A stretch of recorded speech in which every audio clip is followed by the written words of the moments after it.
Ok, muchachos, buenos días, tardes o noches. Vamos a continuar y nuestro siguiente tema es Cryptorchidea. Ok, la Cryptorchidea etimológicamente es el testículo oculto, es la falta de descenso testicular completo, tanto unilateral como bilateral, o sea, solo de un lado o de ambos lados, de forma que la gónada se encuentra fuera del escroto.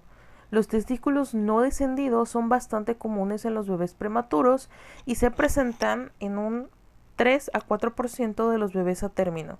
En la mayoría de los casos, los testículos descienden por lo general para cuando el niño tiene 9 meses de edad, prácticamente a la hora del nacimiento. Pues todavía están en el caso de nosotras, están donde se encuentran los ovarios. Posteriormente, como bebé va creciendo, van bajando los testículos como tal, ahora sí a la bolsa escrotal.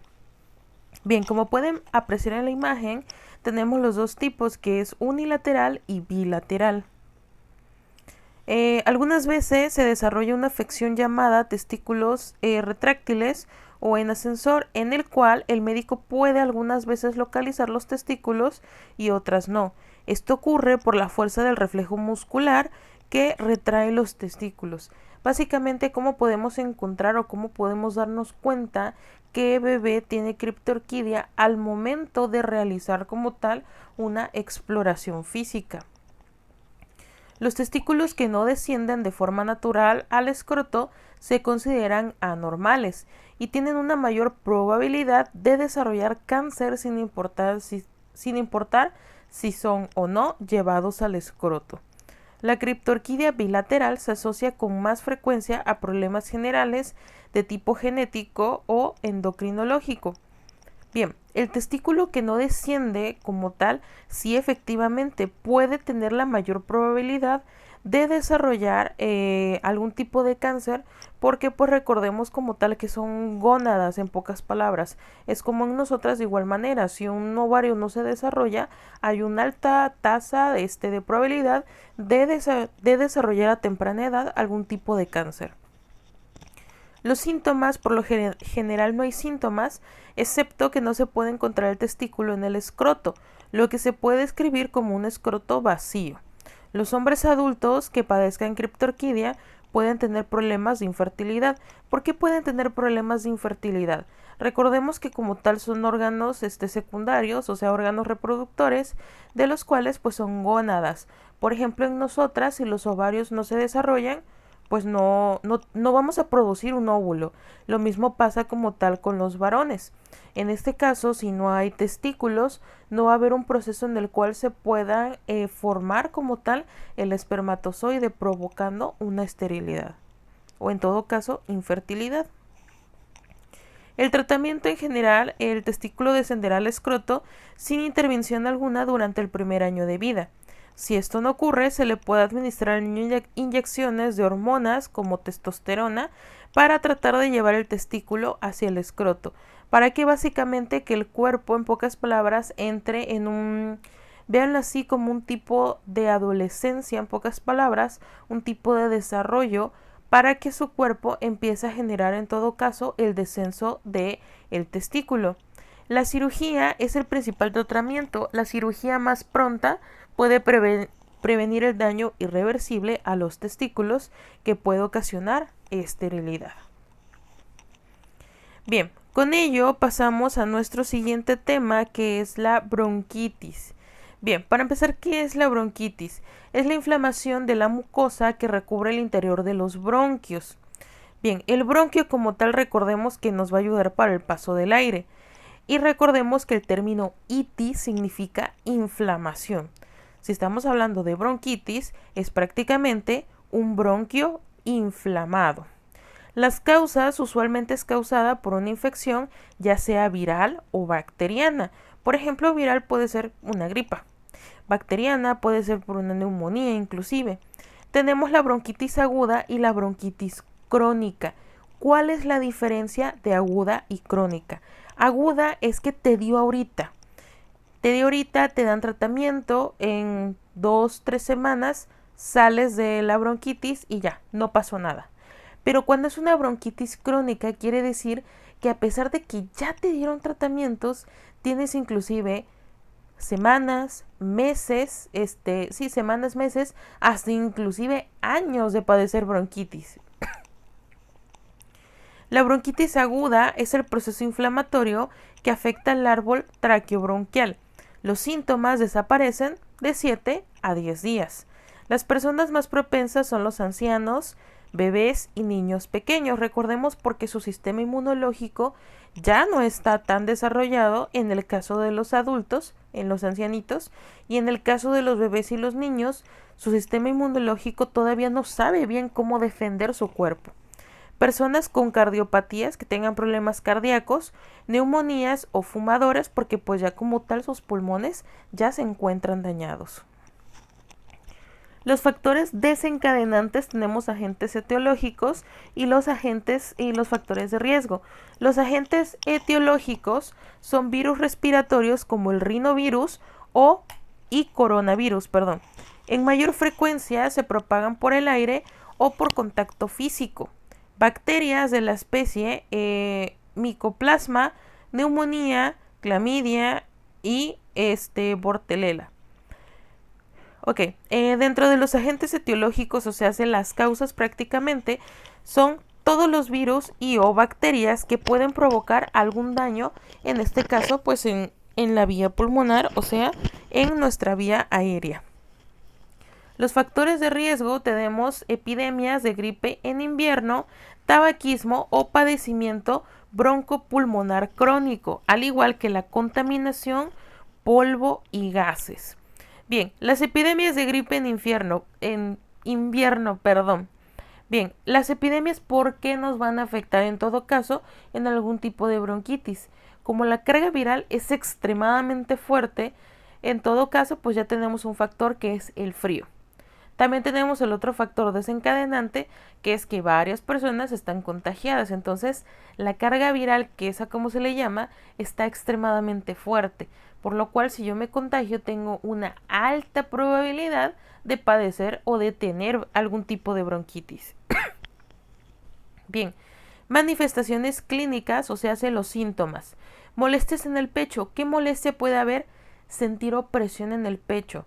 O inclusive mucha gente lo refiere como sentir el pecho apretado, que duela el pecho, que cueste trabajo respirar o inclusive dolor al respirar. Tos que produce moco, que son prácticamente el esputo, que así se le llama la flema. Si es de color verde amarillento, es más probable que se tenga una infección por bacteria. Fatiga, que es prácticamente que la persona se cansa, camina una cuadra y ya está fatigado. Fiebre, usualmente baja, es una fiebre que sí es molesta, que ya viene siendo una febrícula, por ejemplo de 37.8, 37.9, 37.8, 37.9, o ya una fiebre como tal de 38 grados. Dificultad respiratoria agravada por el esfuerzo o una actividad leve. Y de igual manera tenemos las sibilancias. Las sibilancias es prácticamente que al momento de que yo esté escuchando con el estetoscopio, escuchamos como tal un silbido, prácticamente dentro de los pulmones de la persona. Un ejemplo en base a la sibilancia es como el audio que podemos escuchar a continuación.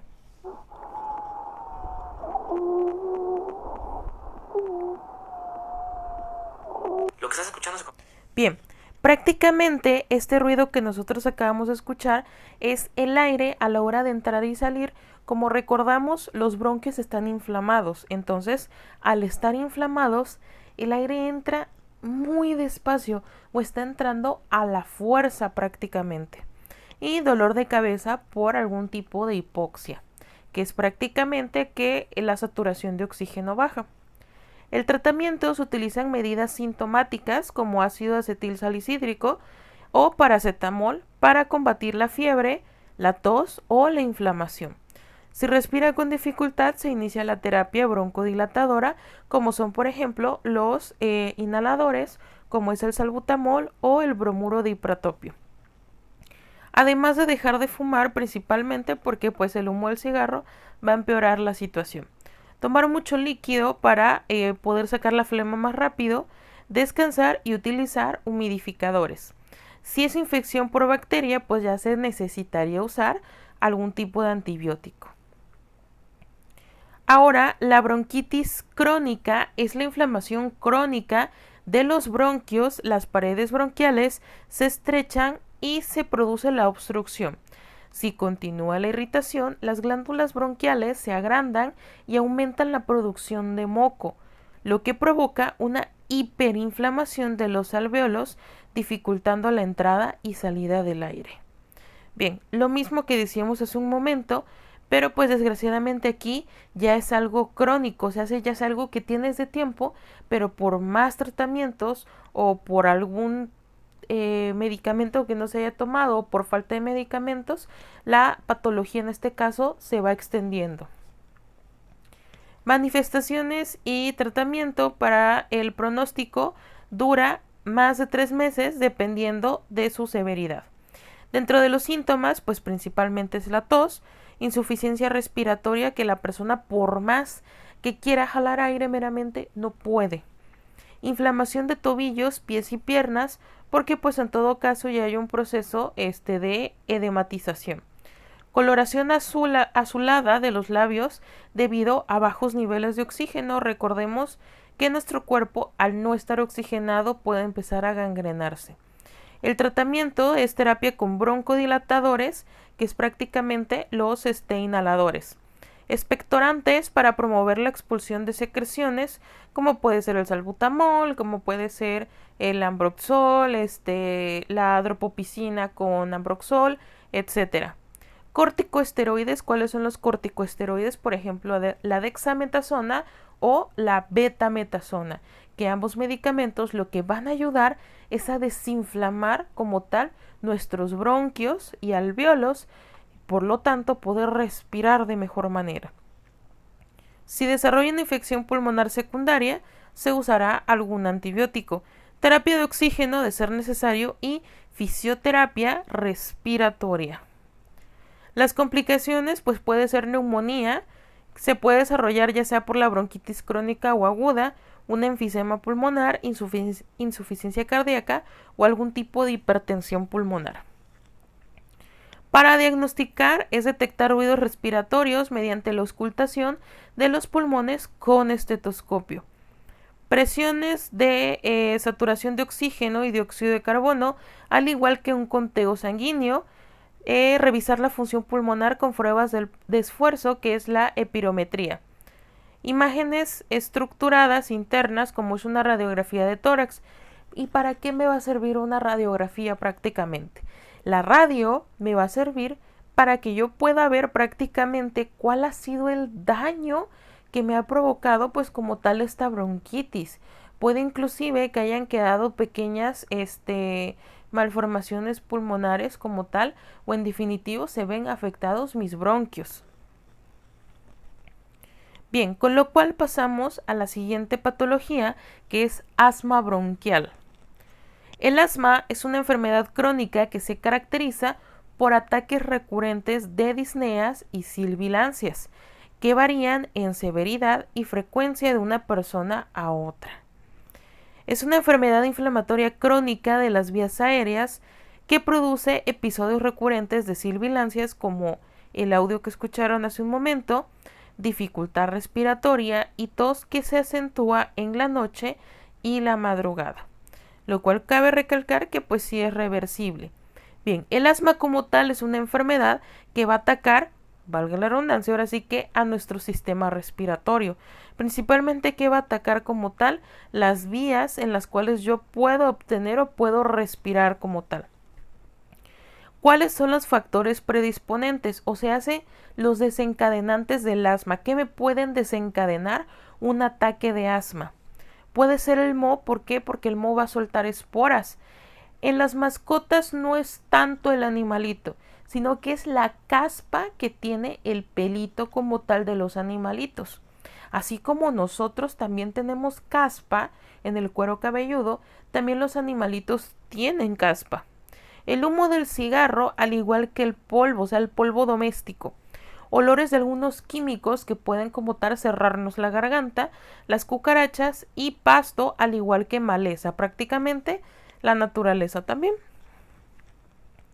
Ok, la fisiopatología prácticamente en el asma, ahora sí que así como vemos la imagen que tienen aquí, del lado izquierdo ustedes pueden apreciar un bronquio, una vía que está completamente limpia, está dilatada, no hay obstrucción, mientras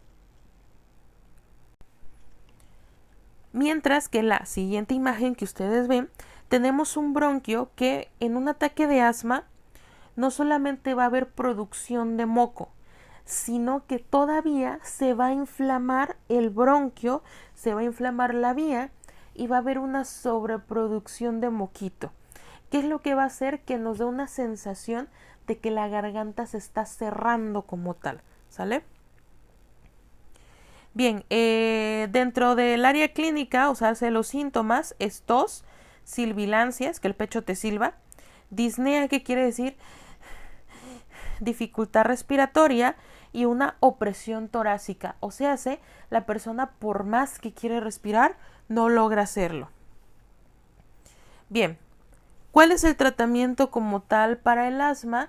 Pues principalmente para las personas que somos asmáticas, nuestro principalmente tratamiento de por vida se le puede llamar, son los broncodilatadores como tal, el salbutamol, que son los inhaladores. ¿A qué nos van a ayudar?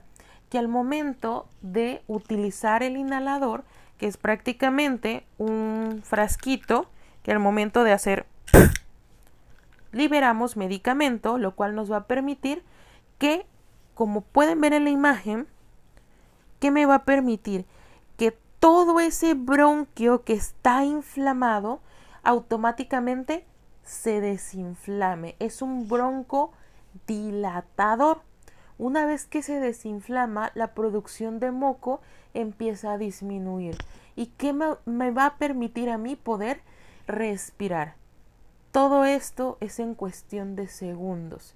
Imagínense que un inhalador me permite respirar como tal en un ataque de asma en cuestión de segundos. A lo que, por ejemplo, yo les expliqué ahorita en un buen ratito, lo actúa prácticamente en menos de un minuto. Ok, con ello seguimos a nuestro siguiente tema, que es hipospadia. Bien, tenemos tres tipos de hipospadia, que es prácticamente la hipospadia distal, la hipospadia media y la hipospadia proximal. Bien, ¿qué es la hipospadia como tal? La hipospadia de los tejidos que forman la superficie ventral del pene después de la división del cuerpo esponjoso. Bien, dentro de la hipospadia es prácticamente que la uretra no se forma en el lugar que debe de ser. En el caso del pene, la uretra se va a encontrar en la punta, o sea, en el glande. Pero con la hipospadia se puede formar en la parte baja, ¿sale? En la parte baja del pene, pero se puede formar cerca de los testículos, a la mitad del pene o debajo como tal del glande. Su clasificación según localización anatómica del orificio uretral. Tenemos la hipospadia distal, la hipospadia intermedia y la hipospadia proximal. Como pueden apreciar en la imagen, estos son los tipos de hipospadias que tenemos, ¿sale? Como pueden apreciar, la uretra no se encuentra en la punta del pene, no se encuentra en el glande, sino que se encuentra debajo, se encuentra enfrente, se encuentra pegada a los testículos, se encuentra arriba de los testículos, en medio, a la mitad del pene, etcétera, o inclusive debajo de los testículos. Los factores de riesgo son niños nacidos de madres jóvenes o de edad avanzada, o sea, un embarazo adolescente o un embarazo muy avanzado. Por ejemplo, un embarazo que se dé durante la menopausia. Niños con bajo peso al nacer por una mala alimentación, desgraciadamente, de mamá, o por falta también de ácido fólico y vitaminas. Padre afectado o hermanos, o sea, genético. Gemelos monocigotos, que son prácticamente los gemelitos que vienen en la misma bolsa. Madre vegatriana o factores ambientales. Bien, para el diagnóstico, la descripción de los hallazgos locales es la posición, la forma y anchura del orificio. Prácticamente se diagnostica mediante una exploración física. Presencia de uretra atrésica y división del cuerpo esponjoso, aspecto de capuchón prepucial y del escroto, el tamaño del pene también, la curvatura del pene a la hora de la erección. La hipospadia grave con testículo impalpable uni o bilateral o con genitales ambiguos requiere un examen genético y endocrino completo. La expulsión de un hilo de orina y el abombamiento de la uretra requiere la exclusión de una estenosis del meato, que quiere decir que prácticamente se tiene que formar o se hace mediante una cirugía, se tiene que acomodar o se tiene que colocar la uretra en su lugar correcto. Dentro del tratamiento, el meato de localización proximal prácticamente se tiene que colocar en su lugar correspondiente.